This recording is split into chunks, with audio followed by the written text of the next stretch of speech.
Next మనం నల్గొండ వెళ్తాం. నల్గొండలో మా ప్రతినిధి కిరణ్ మాకు అందుబాటులో ఉన్నారు. ప్రధానంగా చూసుకుంటే అక్కడ ఎమ్మెల్యే పైల శేఖర్ రెడ్డి ఇంట్లో అక్కడ సోదాలు నిర్వహించినటువంటి పరిస్థితి. ఏకకాలంలో 12 చోట్ల సోదాలు నిర్వహించారు. ప్రధానంగా చూసుకుంటే అక్కడ కొత్తపేటలోని ఎమ్మెల్యే నివాసంలో ఐటీ సోదాలు, అలాగే ఇల్లు కార్యాలయాలతో పాటు Hilland technologies company, Mainland digital technologies కంపెనీస్లో కూడా సోదాలు చేసినటువంటి పరిస్థితి ఐటీ అధికారులు. ఇక ప్రధానంగా ఈ 2 కంపెనీలకు సంబంధించి ఎండీగా ఎమ్మెల్యే సతీమణి వనిత ఉన్నటువంటి పరిస్థితి కూడా కనిపిస్తుంది. ఎస్, దీనిపై పూర్తి అప్డేట్స్ ఏంటి కిరణ్ చెప్పండి.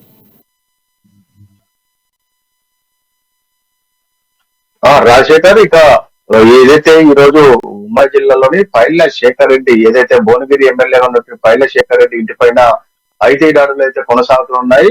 ఇతను పైల శేఖర్ రెడ్డితో పాటు మెదకులో చెందినటువంటి ఎంపీ ఇంటి పైన కూడా దాడులు కొనసాగుతుండటంతో ఒకసారిగా టీఆర్ఎస్ వర్గాల్లోనైతే ఒక రకమైనటువంటి భయాందోళన అయితే కనపడుతున్నాయి. ముఖ్యంగా పైల శేఖర్ రెడ్డి ఏదైతే తీర్థ పేరుతో రియల్ ఎస్టేట్ వ్యాపారంతో పాటు కొన్ని సౌత్ ఆఫ్రికా లాంటి దేశాల్లో కూడా ఇతని వ్యాపారాలు ఉన్నాయి. అయితే ఈ యొక్క కంపెనీలకు మొత్తం కూడా పైల శేఖర్ రెడ్డి భార్య వనిత ఎండీగా ఉన్నది.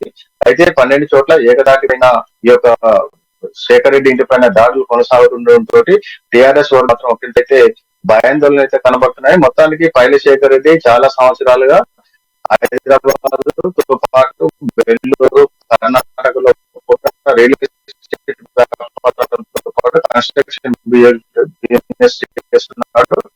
కోట్లాది రూపాయల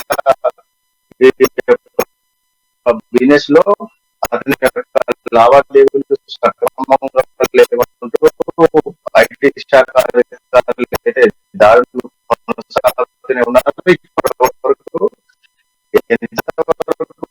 దాడులు కొనసాగి ఎంత మేర వారి నుంచి సేకరించారన్న దాన్ని బట్టి అధికారులు అయితే విషయం చెప్పినప్పటికీ తో పాటు మెదక్ కొత్త ప్రభాకర్ రెడ్డి ఇంటి పైన కూడా దాడులు కొనసాగడంతో